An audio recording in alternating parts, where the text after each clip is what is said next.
Assalamualaikum warahmatullahi wabarakatuh. Perkenalkan, nama saya Said Mulyana Jati dengan NIM 230101201301378 dari kelompok 13 Praktikum Ilmu Reproduksi Ternak kelas B dengan asisten pembimbing Kak Rivaldi Dwi Cahya.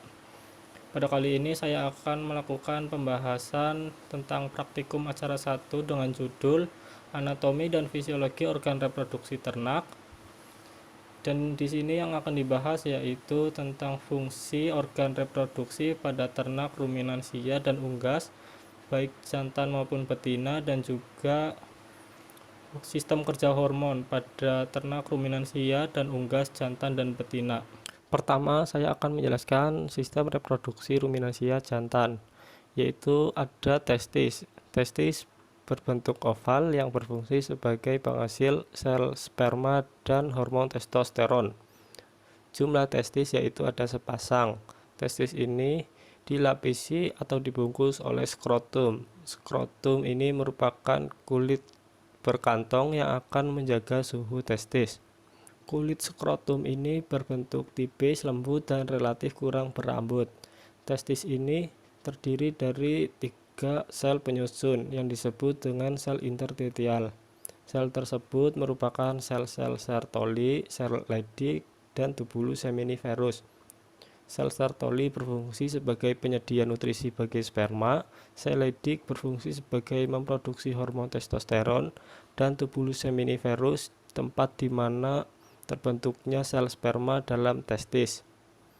Kemudian ada epididymis. Epididymis terdiri atas kaput, korpus, dan kauda. Fungsi epididymis yaitu maturasi, penyimpanan sementara, alat transportasi, dan reabsorpsi. Kemudian ini bagian vas deferens yang merupakan saluran reproduksi yang berfungsi menyalurkan sperma dari epididymis menuju kantong sperma. Setelah vas deferens ada ampula atau kelenjar aksesoris yang terdiri atas 3 organ, yaitu vesicula seminalis yang berfungsi menghasilkan semen, memberikan warna putih kekuningan pada semen, dan penghasil fruktosa sebagai nutrisi energi bagi sperma. Kemudian kelenjar prostat yang berfungsi memberi aroma pada sperma yang disebut spermi, dan kelenjar Cowper yang berfungsi untuk menghasilkan cairan berupa buffer yang berguna untuk membersihkan cairan reproduksi ternak jantan. Setelah itu ada saluran uretra yang berfungsi sebagai saluran pembuangan baik pada sistem kemih atau ekskresi dan sistem seksual.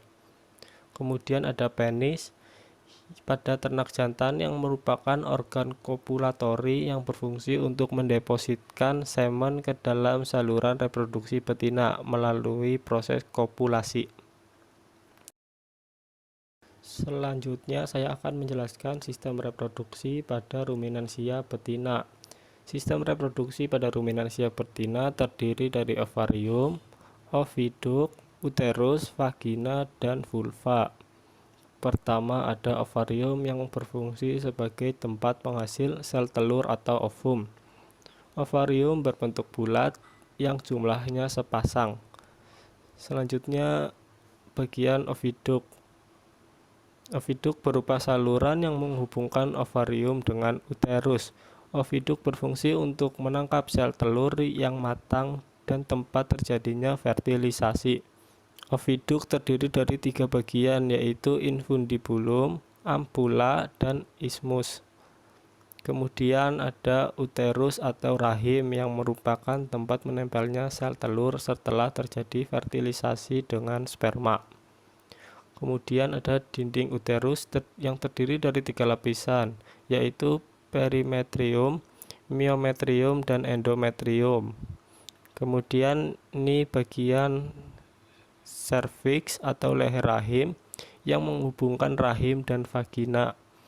Pada vagina ini berfungsi sebagai tempat penerimaan semen, sebagai alat kopulatoris betina, dan juga sebagai tempat keluarnya fetus ketika proses kelahiran. Kemudian ada vulva yang merupakan organ kelamin luar betina yang berbentuk seperti bibir, yang dimana vulva ini akan memerah serta membengkak ketika terjadinya birahi pada ternak.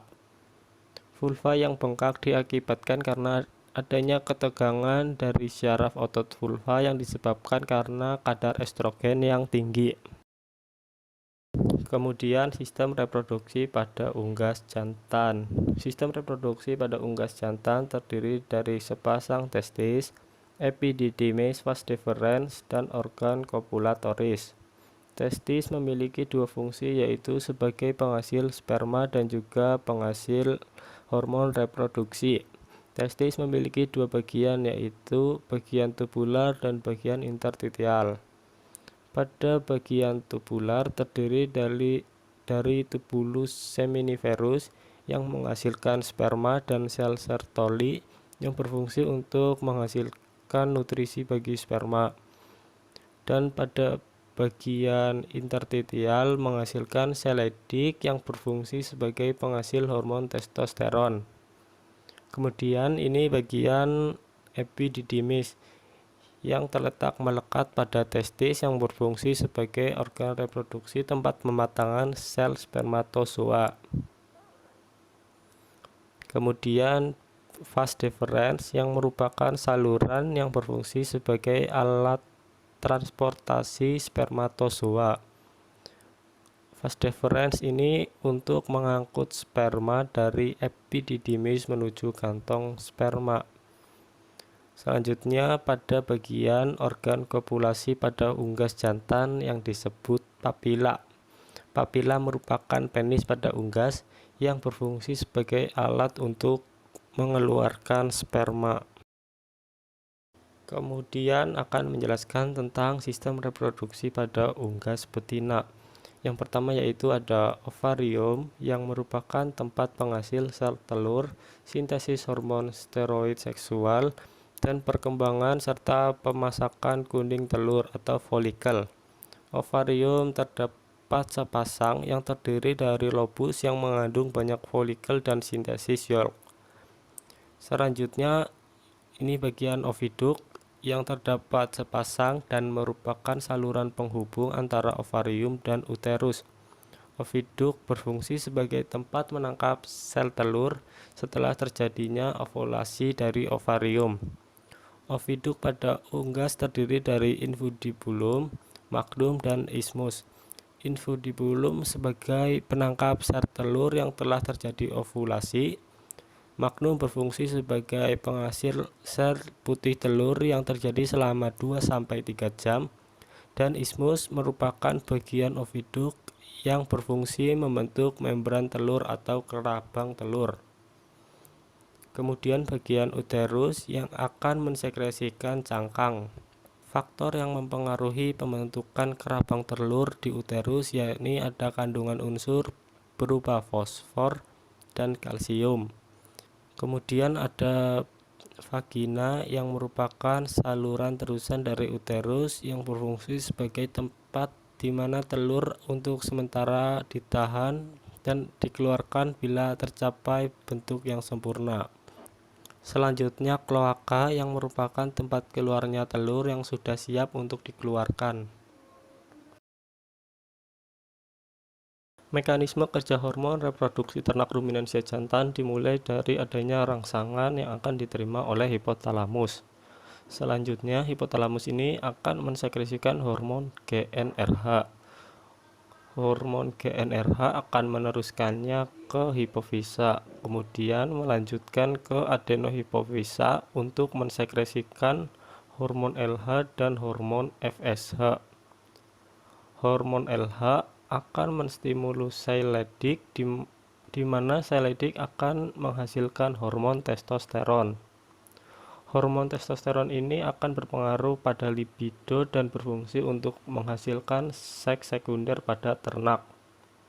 Testosteron juga akan membantu pada saat proses spermatogenesis di tubulus seminiferus. Kemudian hormon FSH akan menstimulus sel Sertoli dan tubulus seminiferus.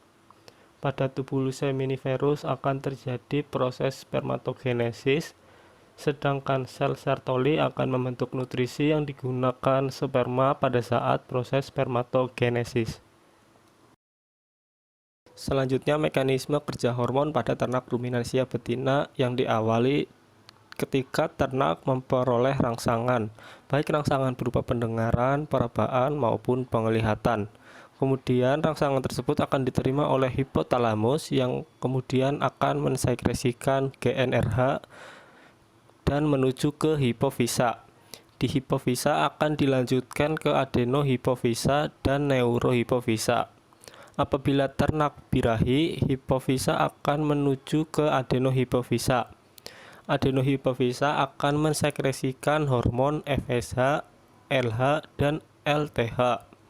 Hormon FSH akan merangsang pertumbuhan folikel yang terdiri dari folikel primer, folikel sekunder, folikel tersier, dan folikel de Graaff. Dalam folikel de Graaff terdapat sel TK interna yang akan memproduksi hormon estrogen yang membuat ternak birahi. Apabila ternak birahi dan dikawinkan, LH dan estrogen akan menekan ovarium sehingga folikel de Graaff akan pecah dan terjadi proses ovulasi. Akan terjadi kebuntingan apabila terdapat sperma yang masuk. Ketika bunting, folikel akan ditinggal ovum yang disebut dengan corpus luteum. Corpus luteum ini akan menghasilkan hormon progesteron yang akan bekerja menjaga kebuntingan pada fetus. Apabila tidak terjadi proses kebuntingan, corpus luteum akan lisis. LTH akan menstimulus pembentukan susu. Pada neurohipofisa akan mensekresikan hormon oksitosin untuk melakukan kontraksi uterus dan hormon relaksin melakukan dilaktasi serviks. Kedua hormon ini akan membantu pada saat proses partus. Kemudian akan menjelaskan tentang mekanisme kerja hormon reproduksi pada ternak unggas jantan. Mekanisme kerjanya dimulai ketika ternak mendapatkan rangsangan, kemudian rangsangan tersebut akan diterima oleh hipotalamus yang kemudian akan mensekresikan hormon GnRH. Hormon GnRH ini akan merangsang hipofisa dan melanjutkannya ke adenohipofisa. Adenohipofisa akan mensekresikan hormon FSH dan hormon LH. Hormon FSH akan menstimulus atau merangsang sel Sertoli dan tubulus seminiferus. Pada tubulus seminiferus akan memproduksi sel sperma atau proses spermatogenesis. Sedangkan sel Sertoli akan membentuk nutrisi untuk sperma pada saat proses spermatogenesis. Adenohipofisa juga akan mensekresikan hormon LH yang akan menstimulus sel Leydig yang menghasilkan hormon testosteron yang akan digunakan dalam proses spermatogenesis. Kemudian mekanisme hormon pada unggas betina. Ketika ternak mendapat rangsangan akan diterima oleh hipotalamus yang kemudian akan mensekresikan hormon GnRH. Hormon GnRH akan menuju ke hipofisa. Hipofisa ada dua, yaitu adenohipofisa dan neurohipofisa. Adenohipofisa akan mensekresikan hormon FSH, LH, dan LTH. Pada hormon FSH akan menstimulus ovarium yang akan mensekresikan hormon estrogen dan progesteron. Hormon estrogen berfungsi untuk merangsang pertumbuhan folikel dan meningkatkan produksi kalsium, lemak dalam pembentukan telur. Dan hormon progesteron akan menjaga saluran telur agar berfungsi normal. Selanjutnya, hormon LTH akan memberikan sifat mengeram pada ayam. Dan pada hormon LH akan berfungsi pada pelepasan yolk. Kemudian pada neurohipofisa akan mensekresikan hormon oksitosin yang berfungsi dalam proses pengeluaran telur melalui kloaka.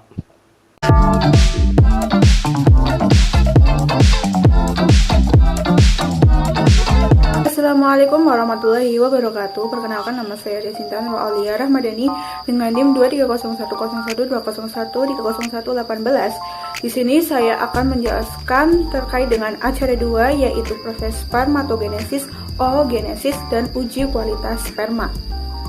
Yang pertama yaitu tentang proses spermatogenesis.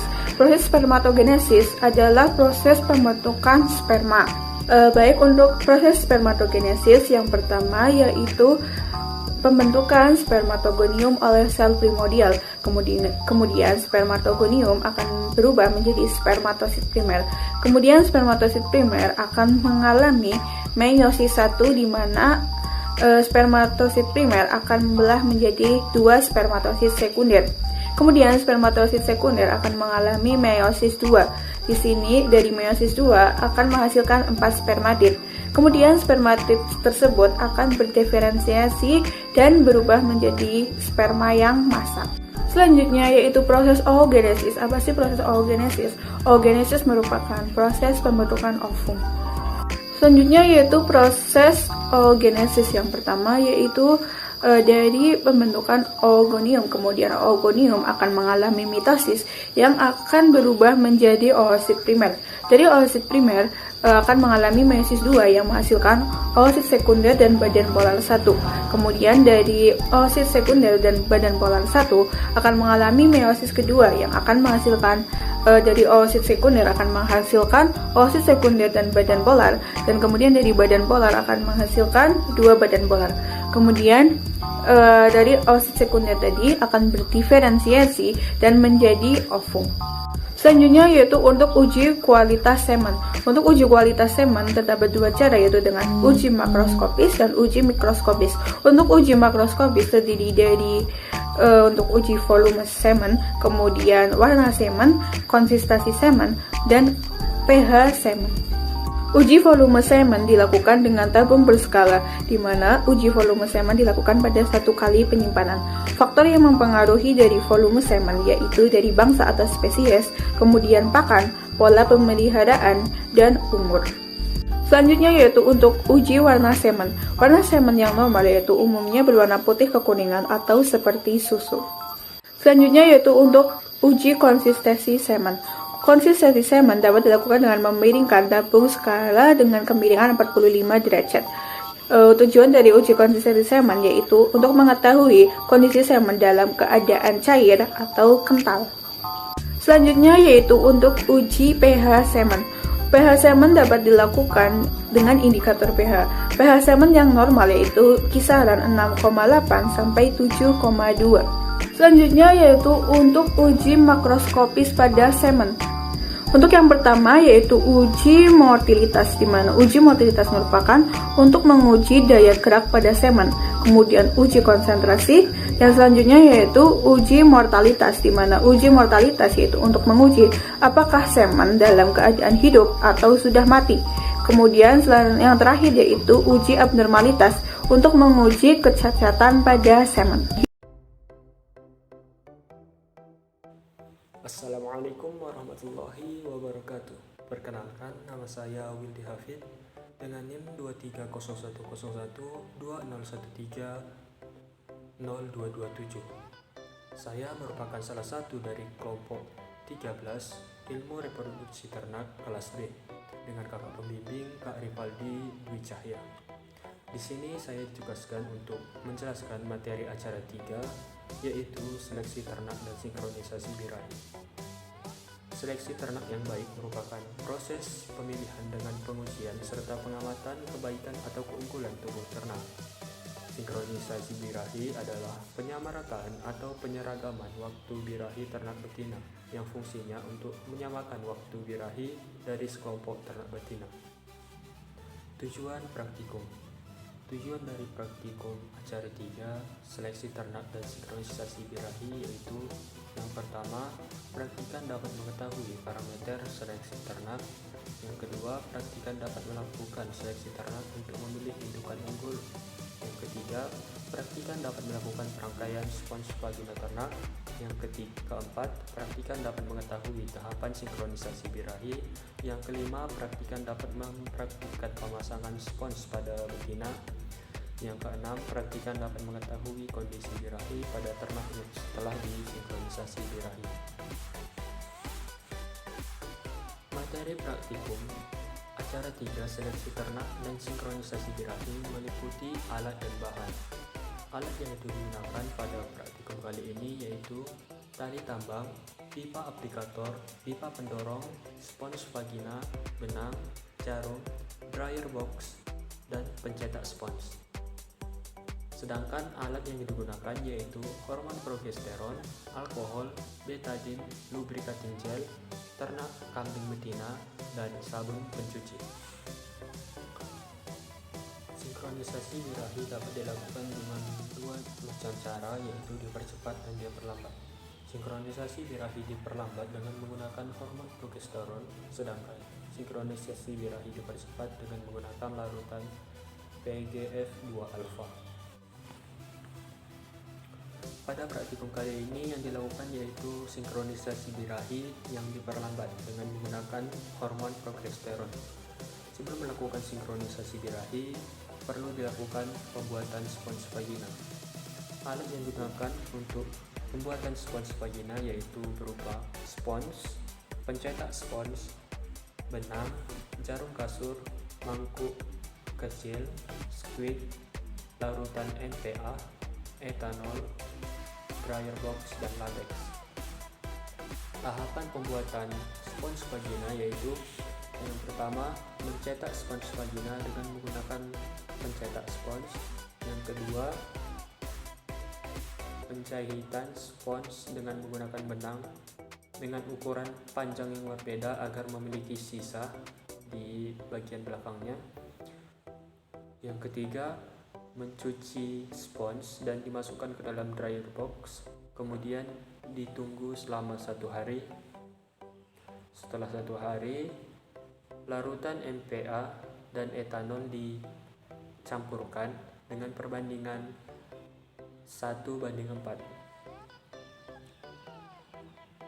Setelah itu dilakukan pengolesan pada spons vagina dengan menggunakan larutan campuran tadi dengan kisaran 1 spons dengan berisi 2 ml.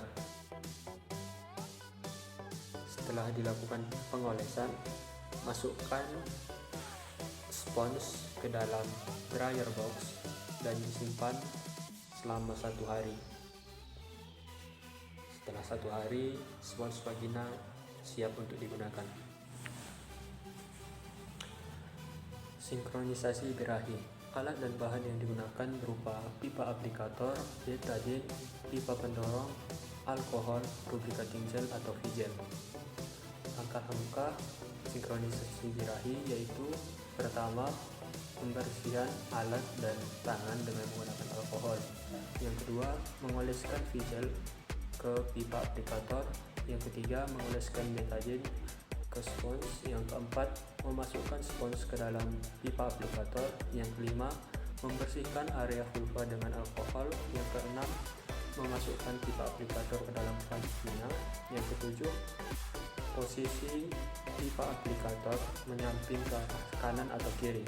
Yang kedelapan, memasukkan pipa aplikator secara perlahan. Yang kesembilan, dorong spons dengan menggunakan pipa pendorong hingga lekat pada vagina. Yang ke-10, keluarkan pipa pendorong dan pipa aplikator secara perlahan. Yang ke-11, pada spons telah diberikan tali atau benang yang dapat dikeluarkan kembali. Yang ke-12, spons dapat bertahan selama 14 hari. Setelah 14 hari, maka spons vagina dapat dilepaskan dengan cara membersihkan area vulva dengan alkohol. Yang kedua, melilitkan benang spons vagina ke jari. Yang ketiga, tarik spons vagina secara perlahan dan tepat di tengah. Seleksi ternak. Di sini saya akan menjelaskan seleksi ternak pada ternak ruminansia yaitu kambing dan sapi. Pada ternak kambing dibagi menjadi 2, yaitu betina dan jantan. Begitu pula pada sapi betina dan jantan. Tanda-tanda ternak kambing betina yang baik untuk bereproduksi yaitu vulva panjang dan lebar, kambing besar dan simetris, mata cerah dan feminin, BCS yang baik yaitu di atas 3 karena BCS di bawah 3 meningkatkan persentase nilai overdos. Setelah itu pendugaan umur yaitu minimal berpoil 1 untuk berproduksi. Kemudian tanda-tanda ternak kambing jantan yang baik yaitu memiliki konformasi tubuh yang baik, kaki kuat, muka atau kepala gagah, BCS yang baik, testis simetris, lipido normal, dan juga pendugaan umur minimal berpoil 1 yang layak untuk bereproduksi. Tanda-tanda sapi betina yang baik yaitu memiliki BCS yang baik, kepala feminin, kaki kokoh dan jarak kaki yang normal, amping simetris, besar, serta puting berjumlah 4. Seleksi sapi jantan yang baik yaitu postur tubuh yang baik, BCS yang baik, kepala jantan gagah, mata cerah, testis besar dan simetris. Mungkin cukup sekian yang dapat saya sampaikan. Jika banyak kekurangan saya mohon maaf. Wassalamualaikum warahmatullahi wabarakatuh. Assalamualaikum warahmatullahi wabarakatuh. Perkenalkan, nama saya Farwan Razia dengan NIM 230101 201300163. Saya berasal dari Praktikum Ilmu Reproduksi Ternak B dengan kakak asisten pembimbing yaitu Kak Rivaldi Dwi Cahya. Di sini saya akan membawakan materi praktikum acara 4 yaitu penampungan semen, pengenceran semen, dan pembuatan semen beku. Penampungan semen merupakan upaya untuk mendapatkan semen dari ternak jantan menggunakan bantuan alat dan metode tertentu sesuai dengan jenis ternak. Tujuan penampungan semen sendiri yaitu memperoleh semen yang banyak, kualitas baik, dan digunakan dalam perkawinan buatan pada ternak. Penampungan semen terdiri dari 3 metode, yaitu yang pertama metode message atau pemijatan, yang kedua ada metode vagina buatan, dan yang ketiga yaitu metode elektroejakulator. Dalam praktikum kali ini, kita melakukan penampungan semen dengan metode vagina buatan. Alat dan bahan yang digunakan dalam penampungan semen metode vagina buatan yaitu ada yang pertama, tabung ebonit yang dirangkai bersama inner liner dan juga karet, dan juga handuk untuk dirangkai menjadi vagina buatan. Yang kedua ada termometer untuk mengukur air suhu dan untuk merasakan lubricating gel yang akan dimasukkan ke dalam vagina buatan. Yang ketiga yaitu ada air panas untuk menyesuaikan kondisi vagina yang sebenarnya. Yang keempat yaitu ada lubricating gel. Yang kelima yaitu ada split. Cara merangkai vagina buatan dalam penampungan semen yaitu yang pertama, tabung ebonit disiapkan, inner liner dimasukkan ke dalam tabung ebonit, memasang karet di kedua sisinya. Yang kedua, memasang inner liner kedua di salah satu sisinya dan memasang tabung tulip dan jadilah vagina buatan. Yang ketiga, mengukur suhu air sekitar 40 hingga 45 derajat Celcius karena pada saat proses penampungan membutuhkan waktu sehingga kondisi vagina buatan harus dipersiapkan supaya suhunya sesuai dengan suhu vagina sesungguhnya. Kemudian air dimasukkan ke dalam vagina buatan yang telah dirangkai dengan menggunakan split melalui lubang bulat yang berada di samping vagina buatan. Setelah air dimasukkan, lubang tersebut ditutup kembali. Yang keempat, tutup dari lubang tersebut ditiup dan memasukkan jari kelingking di salah satu sisi vagina buatan yang tidak ada tabung tulipnya hingga kencang dan mengetat. Yang kelima, memasukkan lubricating gel sebagai pelumas, diratakan menggunakan termometer sembari mengukur suhunya. Yang keenam yaitu menyiapkan handuk untuk menutup vagina buatan supaya semen tidak terkena cahaya dan sinar matahari langsung. Dan vagina buatan siap untuk digunakan. Proses penampungan semen dilakukan dengan cara yaitu yang pertama handling ternak, baik pada ternak betina maupun ternak jantan. Yang kedua, mengamati tingkah laku ternak jantan yang terdiri dari mounting, reach in, dan jaw dropping. Tingkah laku mounting yaitu ternak jantan berusaha menaiki ternak betina. Yang kedua yaitu tingkah laku leaching, yaitu ternak jantan mengendus dan menjilati vulva ternak betina. Yang ketiga yaitu tingkah laku jaw dropping, yaitu ternak jantan meletakkan rahangnya di atas punggung ternak betina. Setelah mengamati ketiga tingkah laku tersebut, ternak jantan akan mulai ereksi. Saat semen hendak dikeluarkan atau saat hendak menampung, kemudian dilakukan handling pada preputeum ternak jantan, kemudian diarahkan menuju vagina buatan. Semen siap ditampung. Selanjutnya yaitu ada pengenceran semen. Pengenceran semen merupakan upaya yang dilakukan untuk mempertahankan volume dan kualitas sperma selama penyimpanan. Pengenceran sendiri berfungsi untuk mengurangi kepadatan semen, memperbanyak volume semen, menghambat pertumbuhan mikroba, serta menjaga kelangsungan hidup semen. Pada praktikum kali ini, kita menggunakan stock solution sebagai larutan pengencer yang ditambahkan pada semen ternak yang sudah ditampung.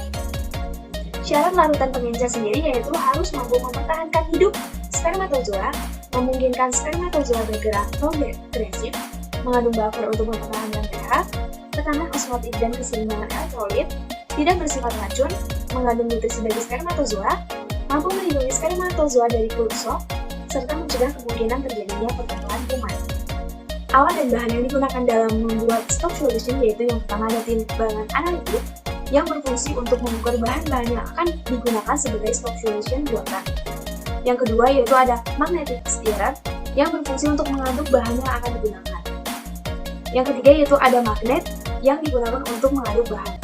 Bahan yang digunakan yaitu ada 100 ml Aquades, yang kedua ada asa sitrat yaitu sebanyak 1,7 gram, yang ketiga ada fruktosa sebanyak 1,3 gram, dan yang keempat yaitu ada tris sebanyak 3,03 gram. Proses pembuatan stock solution yaitu yang pertama, memasukkan tris 3,03 gram ke dalam gelas beker. Yang kedua yaitu menghomogenkan tris menggunakan magnetic stirrer dengan kecepatan 2 selama 30 detik. Kemudian memasukkan asam sitrat sebanyak 1,7 gram ke dalam larutan yang sudah dihomogenkan dengan fruktosa sebelumnya. Kemudian dihomogenkan kembali selama 30 detik. Selanjutnya yaitu menambahkan fruktosa 1,3 gram, menghomogenkan kembali selama 30 detik. Dan setelah semuanya larut, matikan alat. Dan yang terakhir yaitu ada proses pembuatan semen beku. Tahap pembuatan semen beku melalui 3 tahap yaitu yang pertama quality control 1, quality control 2, dan quality control 3. Tahap yang pertama yaitu quality control 1 atau tahap pra-processing, yaitu dengan cara semen dimasukkan ke dalam water bath bersuhu 37 derajat Celcius, kemudian dilakukan evaluasi kualitas semen secara mikroskopis menggunakan fotometer untuk mengetahui konsentrasi semen, jumlah pengencer, dan beberapa straw yang akan dihasilkan. Juga melakukan analisis menggunakan komputer analisis sperma dengan mengamati gerakan massa, minimal skor plus 2 dan motilitas minimal 70%.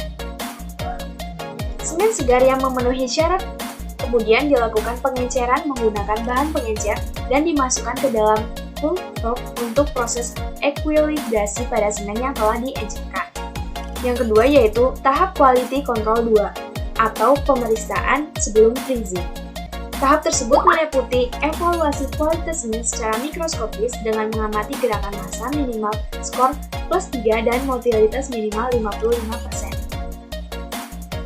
Semen yang memenuhi standar pada evaluasi kedua akan dilanjutkan pada proses filling, sealing, dan printing pada straw. Langkah selanjutnya yaitu melakukan pre-freezing pada straw dengan temperatur negatif 110 hingga negatif 120 derajat Celcius selama 9 menit. Dan yang terakhir yaitu tahap ketiga atau quality control 3. Tahap ini dilakukan pembekuan straw pada suhu negatif 196 derajat Celcius dan dilakukan evaluasi ketiga kualitas semen beku secara mikroskopis dengan melihat gerakan individu, minimal skor 2, dan minimal motilitas 40%. Semen yang memenuhi standar akan disimpan dalam kontainer dan siap untuk didistribusikan. Sekian yang dapat saya sampaikan, kurang lebihnya saya mohon maaf. Wassalamualaikum warahmatullahi wabarakatuh.